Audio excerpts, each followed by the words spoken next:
The Mixed Mornings and More podcast with Steph and Sean. Now available daily. Good morning, world. Good morning. Happy Thursday. It is June 29th, 5:32. And we're chilling. We're chilling, but we're warm, but we're chilling.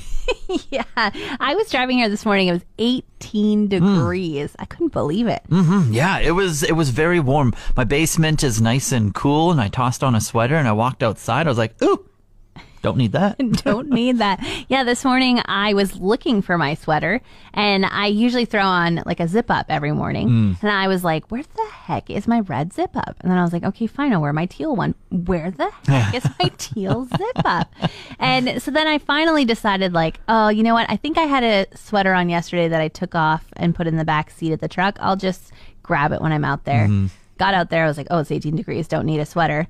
And then I was like, oh, air conditioning inside, though. I better grab my sweater from yesterday, and realized there were 10 sweaters hanging out in my back seat. Did I want red, teal, black, Your purple? whole closet. They're all there, and it's like, this is that time of year when it's cold in the morning and hot in the afternoon, but not today. Hot in the morning, hot in the afternoon. Just hot all the time. Let's go.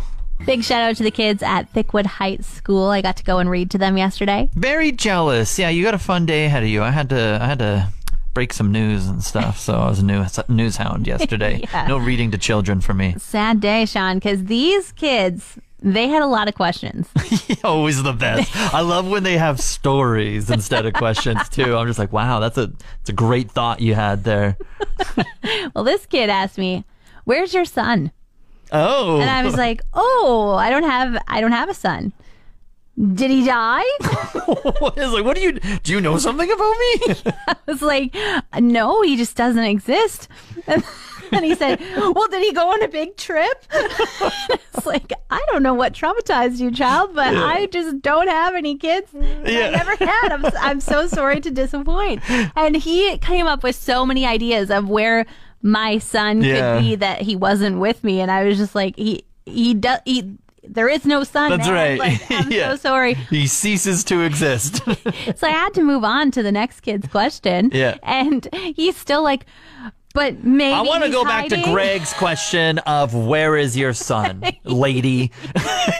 Okay, radio lady, you tell us where your son is. Where did you put him? Oh my goodness. But it was so hilarious. I had another kid say, what's your net worth? And I was like, Wow. my net worth? Did you just learn about this in math? Like, you're only in grade 3. I like that question, though. I often Google net worth on a lot of people. Me too. I think they thought I was more famous than I actually am. Unfortunately, I don't have the net worth of Taylor Swift or Ryan Seacrest or any of those other cool people. Devastating. Apple TV is taking a new way to market some of their shows recently, Steph. Okay. So a little backstory. Back in May, Twitter, for their new Twitter Blue subscribers, when Elon brought out, like, everyone has to pay for it, no one's verified, that type of thing. Yeah, $8 a month. Give it to me now. Yeah. One of the perks for subscribing to Twitter Blue was that you could upload up to a 2-hour-long video.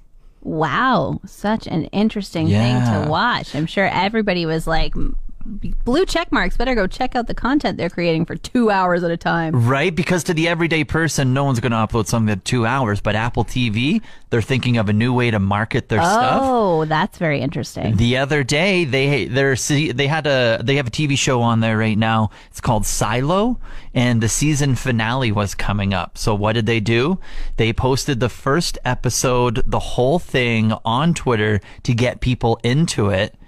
And then if it hooked them in, they now subscribe to Apple TV because they can binge it. And then the season finale is coming up. My goodness. Okay, so, I mean, be honest, Sean. Did you watch the entire first episode on Twitter? I have my 3-month free subscription right now. So it hooked me, though, because I did start watching it on Twitter. I'm like, I don't want to watch this on my phone now. I want to continue it on the big screen. Wow. Okay. So it worked. I mean, it hooked me in. Didn't have your free month subscription. Frugal you, would you have bought into it? Yes. Yeah. Okay. And it's a good show, too. I will say, I'm on the 3rd episode already. I just started it the other day, and I will definitely follow it all the way through till the end. So good job on their marketing team. You got me. I'm watching it now, and I'm excited to see where the season goes. I guess it's based off a book. Yeah, and you might have advertised by proxy because you might have gotten me now, too. I'm curious. Want to give a big shout out to the kids that I got to read to at Thickwood Heights. So hello to the grade 1-2 class and the grade 3 class. Wow, I am extremely jealous. I had to do some news things yesterday, so you ventured out solo. How did the day go? How were they? Well, a couple things, Sean. First off, they were kind of curious about you. Oh, interesting. One of the questions I fielded was, what color is Sean's hair? Oh, no.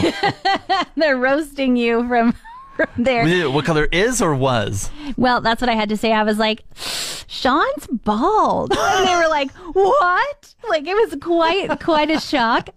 Me too. And then that's my reaction as well. Yeah. I had to say, well, when the fluff grows in a little bit, I think it's brown, but I've seen pictures of him where he had blonde, so I'm not sure. My beard is multicolored. It's very weird. Yeah. It's especially when the sun kisses it as well. It's like blonde today, red tomorrow, brown another. The other questions they asked me, which you should be glad you weren't there for. Okay. Lots of math questions. Ew, no. Oh, they gross. wanted to know, how long have you been on the air? 8 years.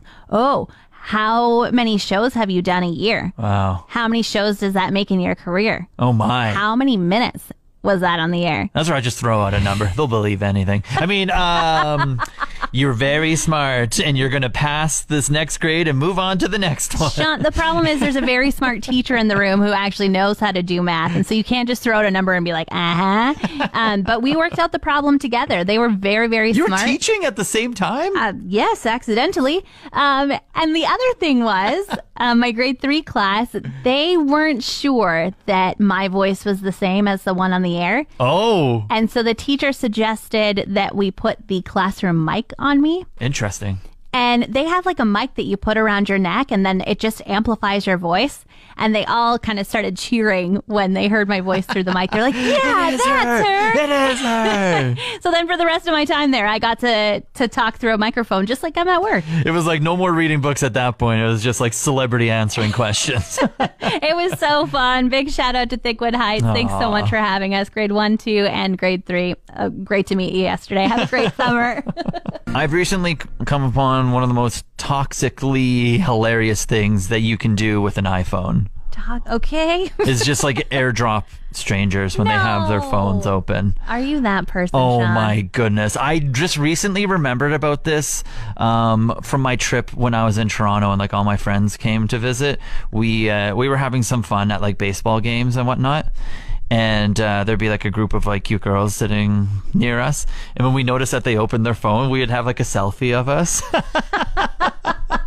But then when you open the airdrop, there's like 15 people on their phones. And you just like send it to every single one of the selfie to like every single one. One of these cute girls has got to open this and notice right. We're sitting 2 rows behind them. Please. Yeah. And then so we'd just be like patiently watching to see if they'd be like looking at their phone. And then they would, and then they'd show all their friends and stuff.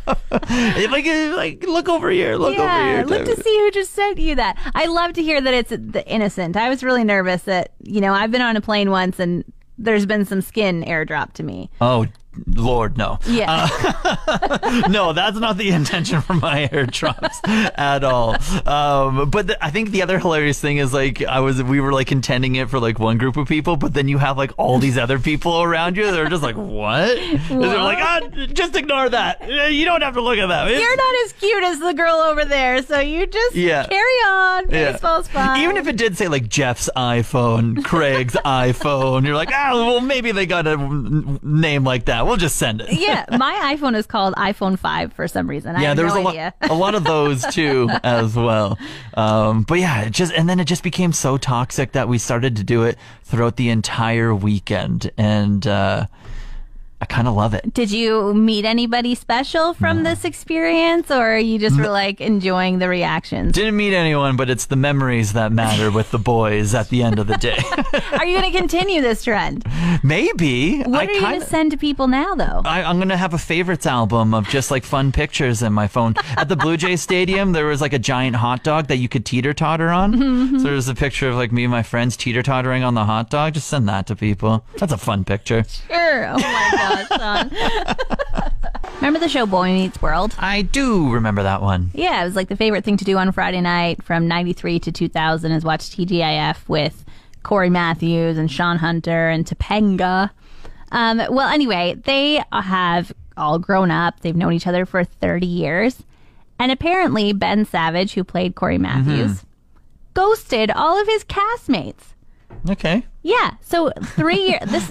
This is like the saddest thing to come out of Boy Meets World. Oh, okay, right. I mean, what? How could he do that? How could he do that? They were his best friends. It also like just means probably a reunion show is further down the track than we hope if Corey's not speaking to Topanga and Sean and Eric, his on-screen brother. That's right.